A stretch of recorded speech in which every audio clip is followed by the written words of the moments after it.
When you lose trust on Allah, remember Kissa of Yusuf alayhi salam. When Yusuf was thrown in well, some travelers came there, Allah sent them to save him.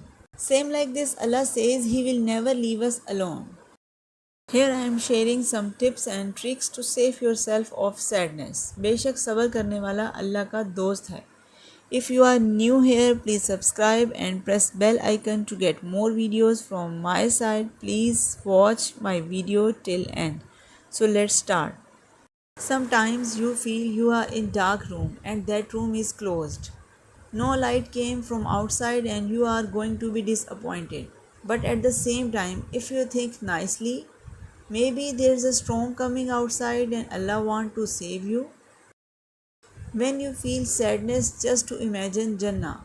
Whenever sadness fills your heart and tears flow in your eyes, always remember three things. Allah is with you, still with you, always with you.